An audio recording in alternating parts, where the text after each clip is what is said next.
Hello. Sorry for the delay in posting. I'm literally a day late and $1 short. 2 stories to bring to you that are each on the shorter side, so I thought I would combine them into one TMN episode. They don't really have anything to do with each other except for, well, innocent people getting dead. Wanda Stopa, 24 years old, had it all. A Polish immigrant who started as a stenographer, graduated from a law college, and was admitted to the Illinois bar in 1921. She was Chicago's youngest female lawyer and assistant U.S. district attorney. Quite a feat for a woman in these days. She was also married to a man named Vladimir Glaskov, or Glasgow, or Glasgow, who went by the name Ted. And then Wanda dropped her full and very accomplished basket and spilled the contents all over the place. She killed a man, shot at a woman, and went on the run. Oh dear. Yes, well, let's get into the story. Though Wanda was married to Vlad/Ted, she liked another man and wanted this other man instead. Who was this other man she wanted? A man named Y. Kinley Smith, who worked in advertising, who, by the way, was also married. Geez, kids, how many times? Now, we always have to back up a bit, don't we? Prior to applying for the bar, Wanda had joined an artist colony in Chicago as soon as she could fly free of her parental home. Her father was a sculptor, her mother of Polish royal blood, so she was definitely of good breeding, as one would say. Then she was admitted to the bar. But she continued her bohemian lifestyle, moving into an artist studio there where the parties began at midnight. Women would smoke cigars. Of the residents of that studio was one Mr. Kinley Smith, about 40, along with his wife, who was an accomplished pianist. Also, there was Vladimir Glasgow, a Russian count. He and Wanda would marry. It was apparently never quite a good marriage, and they would separate. Unfortunately, this is when some bad decisions were made, allegedly. The married Smith and the married Wanda became friends. And then more, according to her. According to him, the affair was, quote, intellect, purely platonic, end quote. She would allegedly demand that he leave his wife for her. Eventually, the artist studio would kind of disband. Wanda continued to remain friendly with the Smiths, and when they would head to the country cottage, Wanda would stay in their town apartment. Mrs. Smith would remain loyal to her husband and was seemingly aware of the friendship between Smith and Wanda. Then winter 1923, Wanda left Chicago and headed to the Big Apple. Except then she went back to Chicago. Wanda would hire a cab to take her to the Smiths' country home, and she broke in. She headed to the bedroom and appeared in the doorway where Mrs. Smith was lying down, suffering from an illness. Supposedly, Wanda said some stuff, I don't know what. Henry Manning, the 60-year-old caretaker, heard the ruckus and tried to restrain Wanda and make her leave, when Wanda pulled out a revolver and shot, killing Mr. Manning. She also took a couple of shots at Smith's wife. Both of those shots missed. Wanda left in the cab, allegedly screaming, quote, I'm going downtown and kill him too, end quote. Fortunately for him, Smith had not been at home. He was still at work. The police, seeing what had happened at the Smith home, sent a crew to get Smith and take him to the state attorney's office and keep him under guard for his own safety. Smith would tell the cops that he believed Wanda wanted him dead because she wanted him to divorce his wife. He would also tell them that she was not mentally normal. Actually, I guess at one point he had her visit an alienist, who, according to a newspaper, said she was insane but highly emotional. Now, that's what the newspaper said. I'm wondering, given the wording of that, if that was supposed to be sane but highly emotional. Her husband agreed that she should leave Chicago. Anywho, she had apparently called Smith while she was in New York, telling him she was coming his direction. Now, he would say that his relationship was only as friends, but he had rented her an apartment in his town domicile one sultry summer. Sorry, I added the sultry part. He said he befriended her because she was the smartest woman he ever knew. While she was housed in that apartment, they had gone to restaurants and theaters, sometimes accompanied by his wife. But when she left Chicago, he stopped paying for her apartment. Some time ago, quote, I'm in love, hopelessly in love, and with a married man. The affair is going to end soon, and I'm going to end it. I cannot forget this man. I have been in love with him ever since I first met him in Chicago 2 years ago. The worst of it, I am married myself. Foolishly married to a Russian count. I found my real sweetheart after I married. I tried to break away from the new love.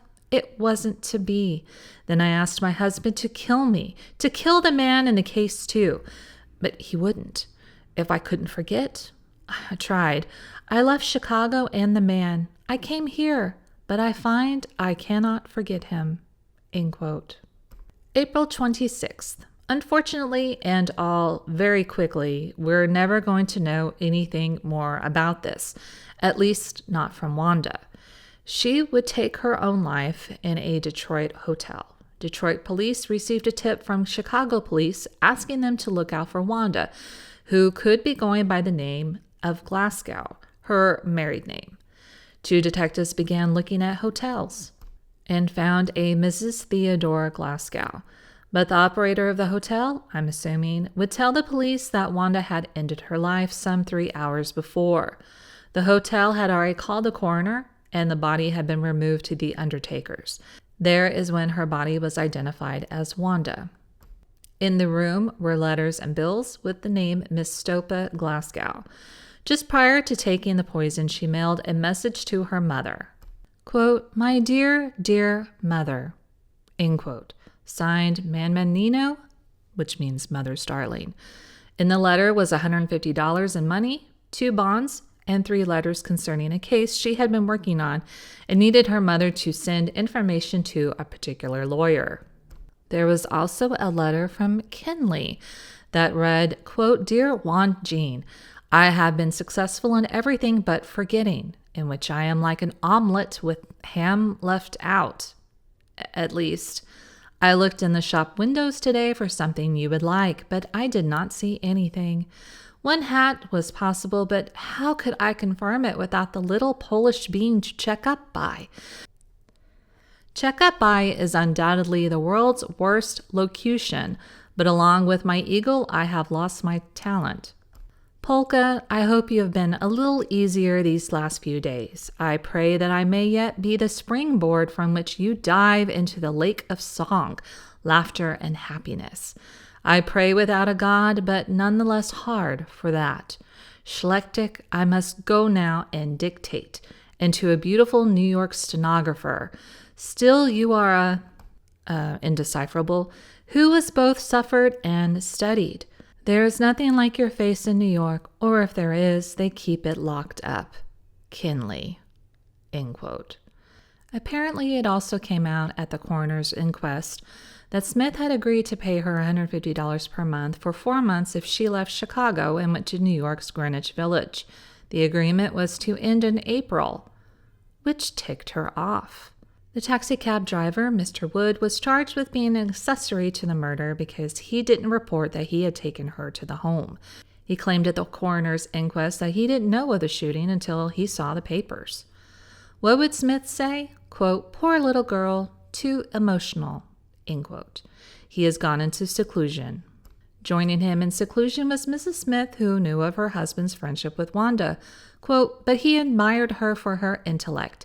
He was also sorry for her because she was married to a man who was a bad influence on her life, end quote. According to her, this was why her husband gave Wanda money to go to Detroit and New York to study and get away from her husband. Her mother would say, quote, it is for the best, end quote. Her brother would say, quote, I would rather see her dead than in Murderer's Row, end quote. April 27th. Wanda Stopa's body was returned home to Chicago, accompanied by a couple of friends, and put to rest in the front parlor of her parents' home. Childhood schoolmates and friends mingled with people from the world of the artist studio that she lived at. She was well known among the colony for her beauty and her smarts. Among her activities, she wrote fiction, painted, played music, among other creative activities. April 29th. The morbidly curious, in the thousands, were waiting on the street up the stairwell to the third-floor apartment where her casket resided. Flowers from law students from the school she attended, flowers from the federal district attorney's office where she worked, flowers from friends. Her family asked the police to please do something about crowd control. Omaha Morning Bee, May 4th, 1924. Quote, sordid indeed the details of the story leading up to the tragedy that brought the great moment in Henry Manning's life. It tells of a woman of brilliant attainments sacrificing all upon the altar of unrequited love. It tells of a man who forgot, a wife who could not forget, and a derelict who had his one great moment, a moment that will be forever standing still for him. End quote. Derelict? That newspaper actually kind of smacks Henry Manning a bit while he's down, murdered, calling him a wanderer without hope and without ambition. What the hell? May 1924. Wanda Stopa was laid to rest in Chicago to the tune of 10,000 morbidly curious individuals. This large group was standing on the streets of the Little Poland area of Chicago as her casket was taken through the streets. Another 5,000 was said to be waiting at the cemetery for a glimpse, waiting up until 5 hours. May 8th, 1924. So, confusingly, Ted Vladimir Glasgow, who was Wanda's husband, well, guess what? He was also married to another woman at the same time he was married to Wanda. His other wife is a Miss Swanson, who has filed for a marriage annulment, stating that Teddy Boy was already married when he married Miss Swanson, to Wanda. They had been married almost 6 weeks before she found out through a telegram that Ted had received from Wanda. So we've seen this several times in these stories. Bigamy, wanting your neighbor's wife. I do think that the difficulty it seemed for people to get a divorce in these times was such a pain in the neck. They'd rather go to extremes to avoid court and still get what they want. Except in Wanda's case, she took it way too far, killed an innocent man, tried to kill Smith's wife, threatened to kill Smith, and probably would have had he been at home. And for what? And on to our second story. June 19th, 1907. A reward for $5,000 for the arrest and conviction of the men who murdered Julius T. Rosenheimer, well-to-do president of the London Needle Company. Mr. Rosenheimer had been knocking about on his own grounds in Pelham, New York, walking around with his wife late in the evening. 2 men, allegedly, popped out, beat him to death with what was then thought to be a small sledgehammer. His wife saw the attack, but fainted, and unfortunately for all, was not able to give an accurate description of the murderers, nor really much else. In the beginning, it was thought that the motive was robbery, as an examination of Mr. Rosenheimer revealed that his watch and money were taken. Now, we're at the next day, and 2 men have been arrested, but already it's thought that they had nothing to do with it. And indeed, that would be the case. Due to the reward money, it sounds like people were getting arrested right and left, but there was nothing to it. And I think at some point, because of this, the reward was dropped. Supposedly, this was the conversation. Quote, "Who are those men coming this way?" End quote, exclaimed Mrs. Rosenheimer as she clutched her husband's arm. Quote, "I don't know who they can be," end quote, replied the needle manufacturer. Quote, "Just wait here and I will go and see," end quote. Mr. Rosenheimer, who was about 60 years old, had only gone a few steps when the men sprang upon him, and his wife heard him scream, quote, "Oh, mother, they're killing me," end quote. Mrs. Rosenheimer shouted for help and then fainted. April 13th, 1908. As you can see, many months have passed by of no new news. Presumably, it seems like we'll never know who killed Mr. Rosenheimer out of the blue. So Pelham police got a tip from a woman by the name of Mrs. Frank Monaco, who was in Huntington, Indiana. Interestingly, Mrs. Monaco was formerly of the Pelham area. Why was she calling the police? Well, she was turning in her husband for the Rosenheimer murder. Whoa. So apparently, again, we have some tangled webs. Mrs. Monaco was obviously married to a Mr. Monaco. Great. And Mrs. Monaco was having an affair with a man named DeLucia. Oh, dear. Mr. Monaco wasn't having it at all. Mr. Monaco had intercepted a note and read that his wife and this DeLucia were meeting in the Rosenheimer mansion's garden. So he went to destroy DeLucia. See what's about to happen? Yeah. Monaco, confusing the Rosenheimers for his wife and her lover, kills Mr. Rosenheimer in a case of mistaken identity. Mrs. Monaco had actually met DeLucia at another location, and they decided to elope. It was several days before Mrs. Monaco had heard about what had happened to Mr. Rosenheimer, and unfortunately, Mr. Monaco probably also then learned of his huge mistake, but still ticked at his wife, he was back on her trail.